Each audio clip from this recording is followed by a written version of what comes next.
My background is sport. So for a long time, since I was probably 19, I worked in sport, and then early 20s became a tennis coach. Liked the idea of that as a career, and coached for over 10 years in the UK, where I'm from, and New Zealand, where I live now. I've lived here for 15 years. And a few years into moving to New Zealand, I managed to get another job in tennis, but in the national office. So Office of Tennis New Zealand. So I was very much pigeonholed in tennis for a long, long, long time.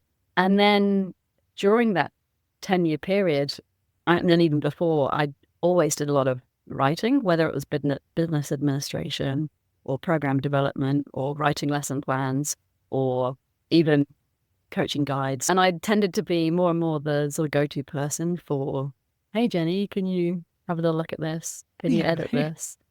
Oh, we need to put something on Facebook. What should we say? And I ended up being the go-to to the sacrifice of my actual work that I probably should have been doing. But then during that whole period of what should I do next? Am I just going to be in tennis forever?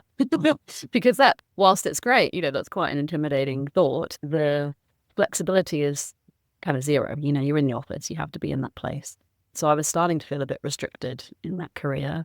And I think probably like 99.9% of every other CCA student, I started seeing these Facebook adverts about working from home or working from the beach or writing can earn you money.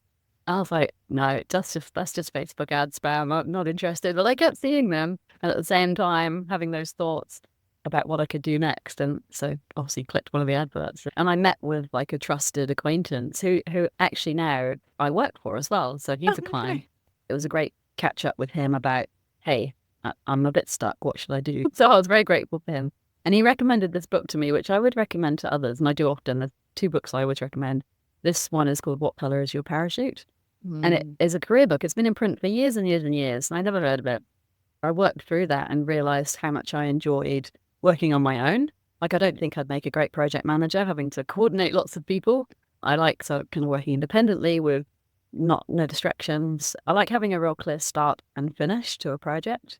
And I was missing that a little bit in tennis, that because of the level of job I had, I was managing a team and they were doing the doing and I wasn't doing the doing. So I just felt like I was never doing anything. I was doing everything but finishing nothing.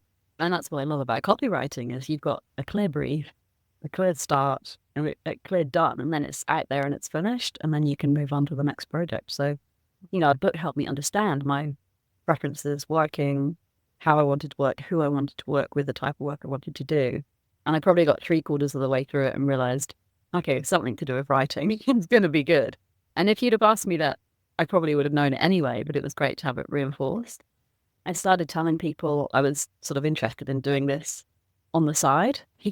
And I'd done a few of the step pieces, especially around brand voice. And I sent them off to a few of my friends who I'd done it for their companies and another company that I was using myself professionally, like a financial advice company. And I sent it off to them.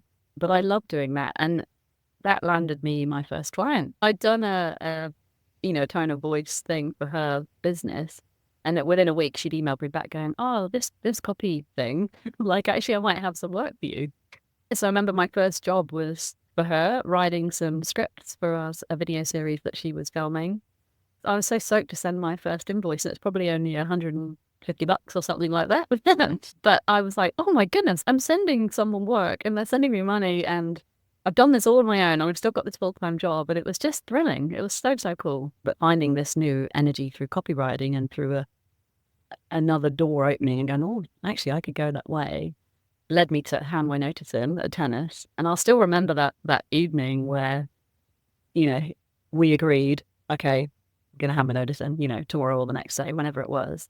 And I just burst into tears. Like, I absolutely just, I was in the middle of eating dinner and I couldn't eat. I couldn't finish. And it was that sense of that weight being lifted and that relief as well, that I wasn't going to be in the same job, in the same place for the next 30 years, which I loved my job and I love the people and I miss it. I'm still connected with them all and I miss them dearly. But it was just that feeling of this is all I'm going to do forever. And I didn't have that control over it, which made me feel a bit stuck.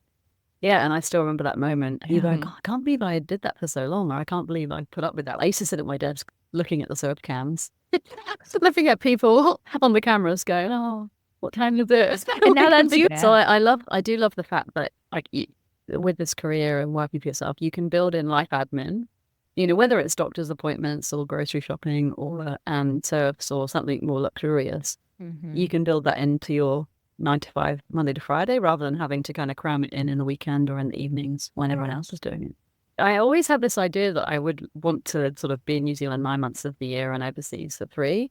And I never thought it would happen, but yet here we are. I'm just about to head over for my second trip and keep working as well. So in 2023, I spent 3 months in Europe, a little bit in England with my family, but also in, where was I, Sweden and Prague and Berlin and France. It was wonderful. Loved it. Learned some French. I'm still learning now. And I worked, funnily enough, I think those 3 months I billed more income than I had done in the 6 months prior, which I couldn't understand. But then I realized, well, the first 6 months of that year, I was kind of getting over a breakup, building my business, feeling I just moved house, trying to rebalance myself with like, who am I? What do I want to do? And then I'd got into the swing of things when I was in Europe. And yeah, that's when the work started becoming a bit more consistent for me. But later this year, in August, I go for 2 months on a little surf trip around Spain and France, and then back to England as well to see family. And I will work probably, I don't know, 4 hours a day, but some days I wouldn't, and other days I might do a bit more or a bit less. But yeah, I'll just manage the clients as I go. It's not something, you don't just keep rolling with it. Just keep rolling, manage deadlines, manage new clients. I tend not to pitch while I'm away, especially if it's to New Zealand businesses, because the time zone's just a pain in the butt, and I don't want to let anyone down or give up that impression like, hey, do I call? Oh, actually, I can't. Yeah, so that's coming up in August, and I just feel really lucky to be able to do it again.